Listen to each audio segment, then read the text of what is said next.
language.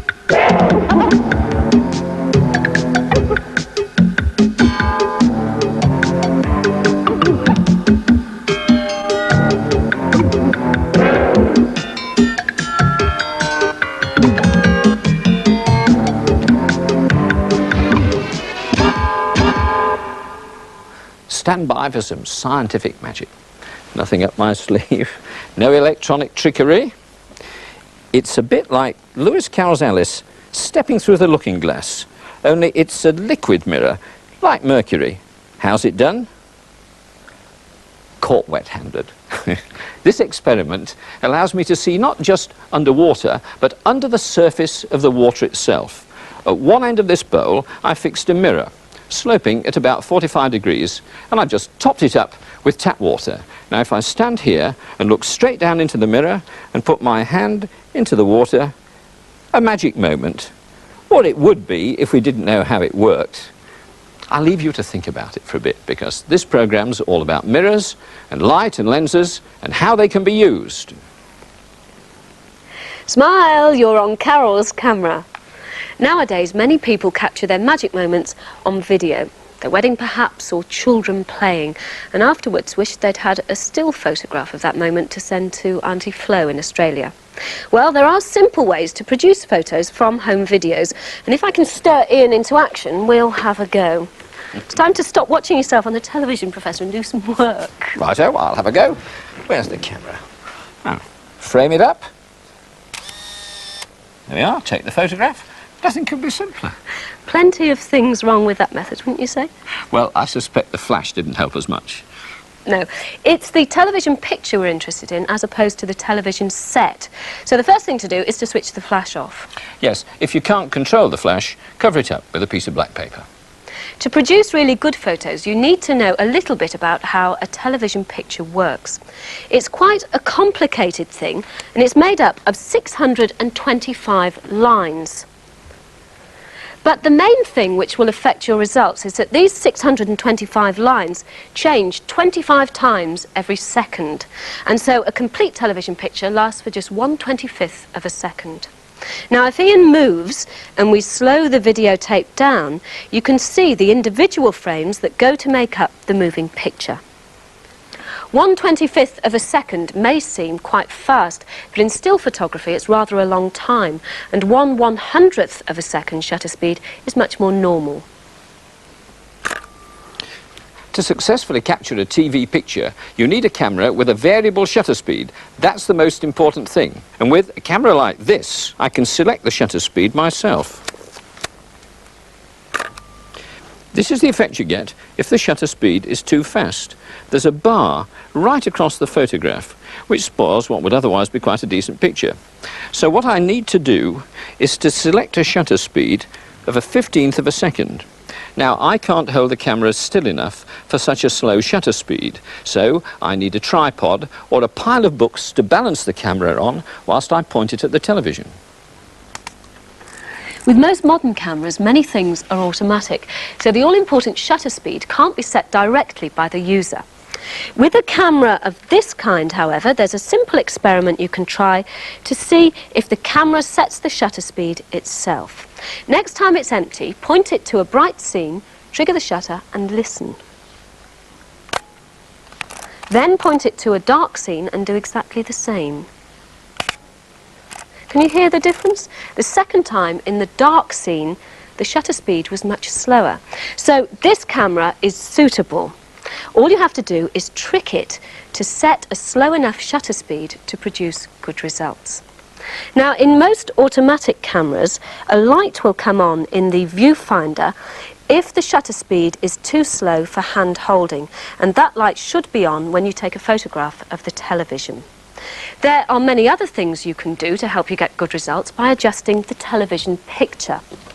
If you can, set the video to give you a good quality still frame. Otherwise, try to select a shot which has very little movement in it. You don't need a special film to make these photographs. A normal 100 ASA colour negative film will do a perfect job. And modern processing can cope with quite large exposure errors. So it's worth experimenting to see if you can recapture those magic moments.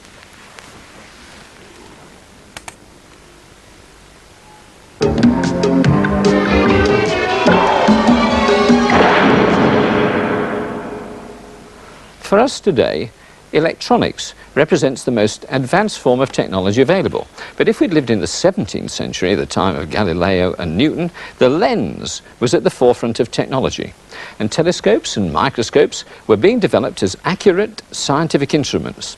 Now, the telescope has much to tell us about the nature of the universe, but the microscope has had much the most direct effect on our everyday lives. Carol's been to see one of the country's foremost independent microscopists, Brian J. Ford, a man who really knows his onions. Oh, well, I don't know what these have got to do with microscopes. I think they've got me cooking a little Hungarian goulash today for lunch. Don't worry about it, Carol. This is all part and parcel of preparing stuff to look at under the microscope. That's not food, that's specimens. Are you sure? Absolutely. Well, why did you think I asked you to cut up the onions? They always make me cry. What we want is a tiny bit of that. Okay. And a tiny bit of that. Now, small bit? cut that one in half. It's Okay. that's too large. Right. If you'd like to bring those Yep. with you, we'll go through to the study and I'll show you something you've never seen before. Promises, promises.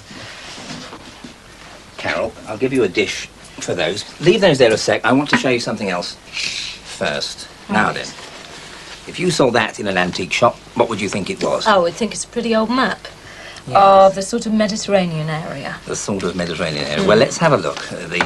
The geography is very good. Let's see what full marks you, Brian. Let's see what full marks we get for the actual nature of the map.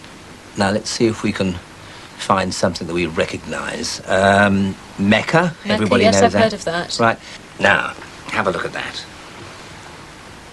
Now you see they painted these maps with a blob of red colour on each of those little engraved towns, but if I go in close, you can see that the red colour is actually printed in the form of dots. Yes. And that's very important because it shows that this map is a printed reproduction. If it was an original, you'd see a red blob of paint, and none of those dots would be visible. And that's the way that modern printing is done. You can see it clearer on a magazine. Now, look away a moment, Carol, whilst I just find a picture. Okay. Now then, I'll just... So I don't cheat? No, you mustn't cheat. Let me just get that right. Now then, what do you suppose that is? Have a look. Now then, that could be a picture of the surface of the moon or some planet. Could be anything. Well, that's the point. It could be absolutely anything, but this is how you print things in colour. You print the dots of the three primary colours, and if I zoom out, you can see that the dots actually make up a perfectly recognisable picture. That's modern printing for you by comparison. Do you need a very high magnification to look at magazines? No, you can almost see those with the naked eye. You could certainly see it with a magnifying glass. The objective on there is ×3. I put that there to remind you that anybody can see that, even somebody with a toy microscope at home. All right, then, what about the lunch? Ah, that. Take the potato and cut a tiny little sliver off the end and just dab it on there so that we get some of the juice on the slide. Yes, just bang in the middle. That's enough. Okay. Right. Now, I'll add that little cover slip, which makes it nicely sealed in and nice and easy to look at. And now I'll change to a slightly higher power lens, though still nothing particularly special. And there, bingo, look at that. They're grains of pure starch that the potato makes. That's why people find potatoes fattening, because starch is the potato's energy reserve. It gives it food for the wintertime. That's incredible. Now, let's have a look under polarized light. If you drop a bit of Polaroid under the light source and another one inside the microscope, if you haven't got a bi-Polaroid for this, Carol, you can use broken pair of old polarizing sunglasses, if you like, and cut them to fit.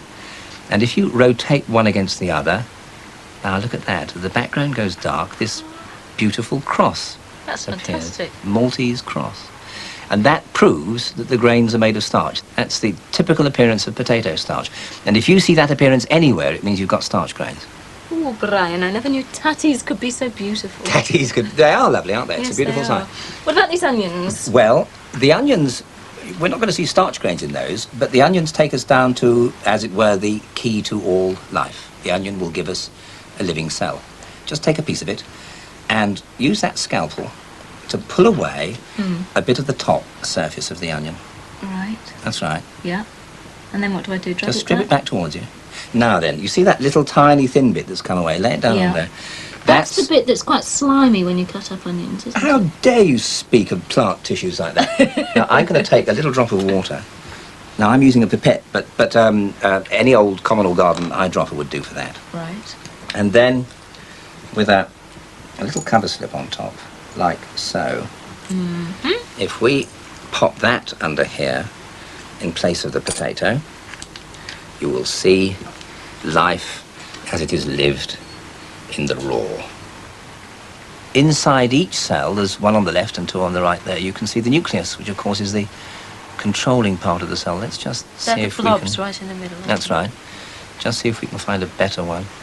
Now that is a particularly good cell. It's a perfect, typical example of a living cell. It comes from an onion, but it could almost have come from you, Carol. Don't know how to take that. The cell walls of the onion are really quite thin, aren't they? Yes, they are. But sometimes plants produce thick cell walls, and that can give you a clue as to what they are. Taste that. See if you recognise it from the taste. It's tinned Am I fruit. supposed to close my eyes? No, It doesn't- tinned fruit. But it's very hard to identify the taste. What does it taste like? Well, it does taste like pear.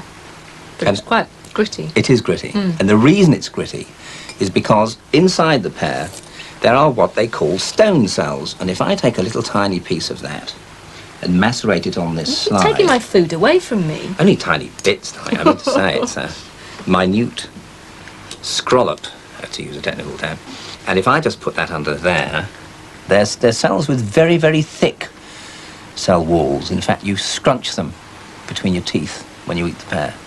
Now, if we look under high power, Carol, you can see that those stone cells, they've got a thick cell wall. Some cells, you see, most of them have very thin walls. Now, do you see those lines running through from the cell inside through to the outside? Yes. Well, those are the pits, the channels that run through the cell wall and keep the cell inside alive whilst it's building that great thick structure.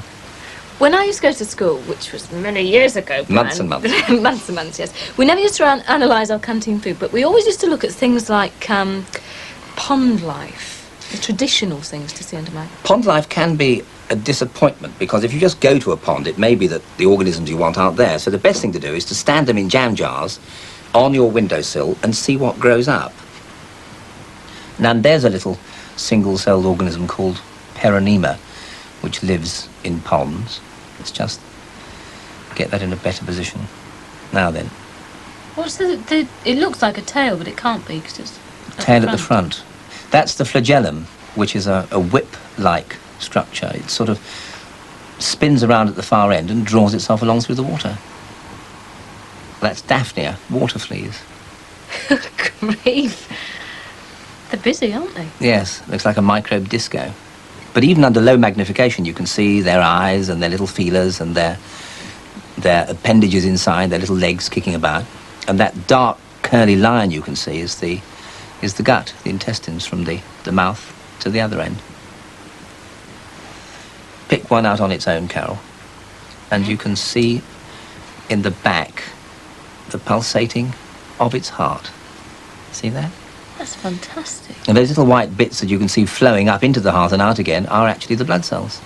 It is quite amazing, the beautiful things that you can see under the microscope. Yes, it is. And you know, it always bothers me that telescopes are so popular. Everybody's very keen on astronomy. But no matter how much you magnify a star, it is still only ever going to be a pinpoint of light. But a microscope takes you down inside the stuff of which we're all made. You don't need a high magnification. But at the end of it, you're walking around within the cells that make us all live.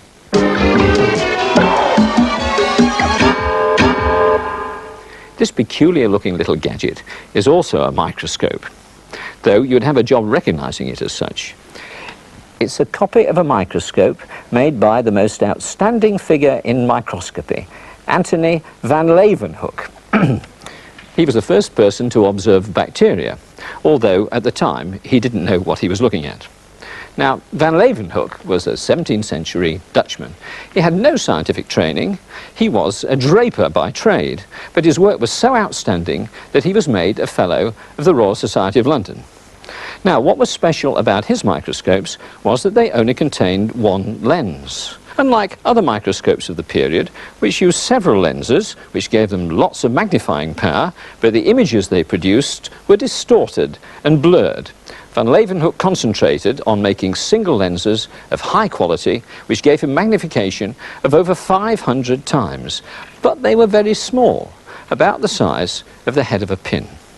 Now, lenses are normally made by grinding pieces of glass until you get the right curved surface. So, how did he make such tiny ones? Well, it may be that he used a new technique, fiercely heating a thin filament of glass. Now, liquids form drops which are spheres if they're small enough. And it may be that he used tiny, almost perfect glass beads as his lenses. Tiny drops of water can also be used as lenses. It's one method of making your own version of a Leeuwenhoek microscope. Put some cooking oil onto a piece of aluminium foil and make a pinhole in the foil, and finally place a tiny drop of water over the hole to act as the lens. Then try looking through it. It's fiendishly difficult to use, but you should try it because you'll discover just how difficult Leeuwenhoek's own microscope was to operate. When many other people tried to use it, they just couldn't see the things that he claimed to see. And at first, they were reluctant to believe him. But we found a simple way of making a good quality, low power microscope, which is easy to use.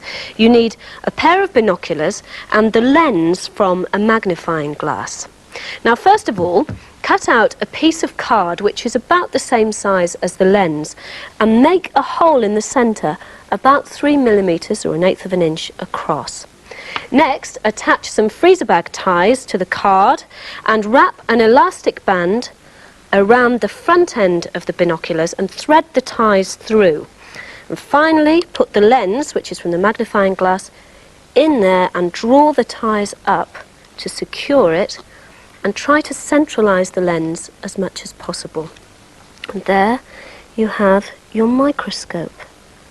Now, the hole in the black card restricts the amount of light which is let in, and that improves the sharpness of the image. So you may have to experiment with the size of the hole to get the sharpest image possible.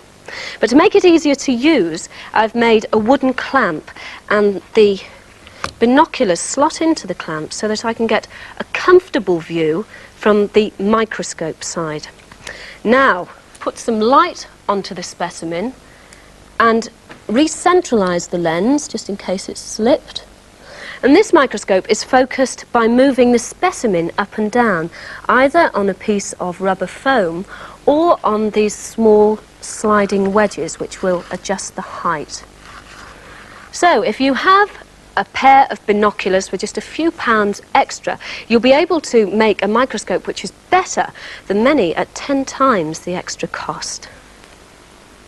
You know, I really must wash the concrete out of my fingernails.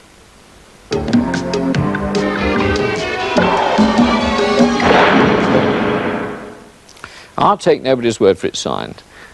This pair of binoculars, this finger in the water experiment, have something in common. They all depend upon the total internal reflection of light. And recently, people have become very interested because it's what makes optical fibre cables work. They're used extensively for communication of all kinds, from telephone calls to television pictures. They're big business. Now, if I take this optical fibre cable and tie it in a knot, and then I shine a light at one end, it comes out at the other, not noticeably knotted. But this water experiment shows total internal reflection of light very well.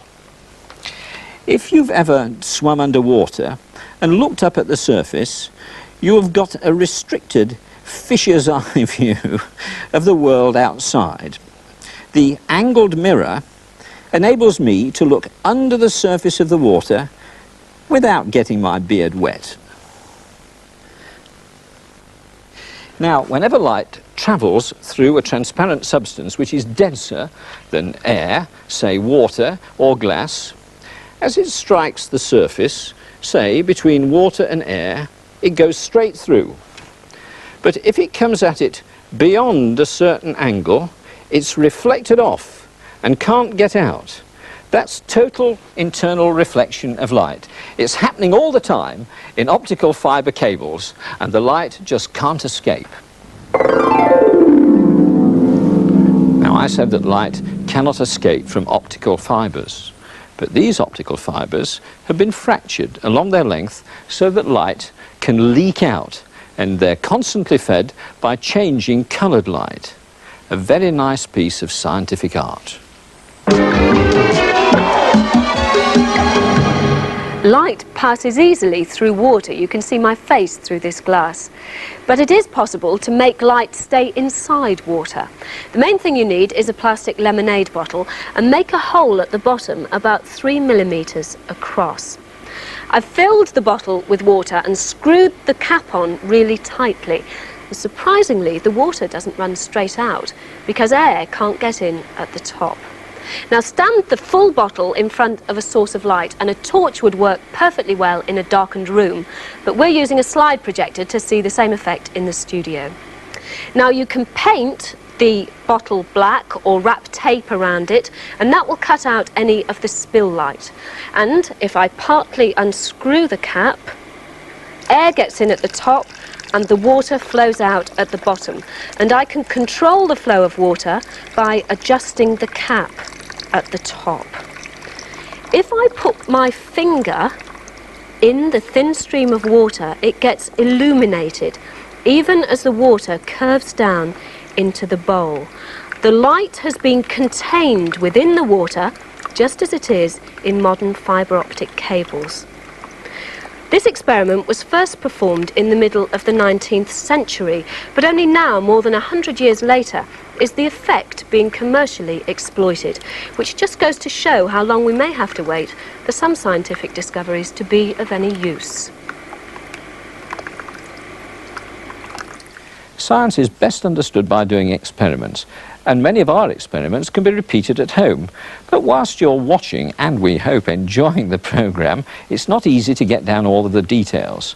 So we've prepared a kind of scientific recipe book which contains all the experiments from the first series and many from this. Everything you need to know about making a rainbow, to printing your own t-shirt, to taking a photograph of a home video. It's in the shops now. Lots to do when we're off air. Now, what was that about making a microscope?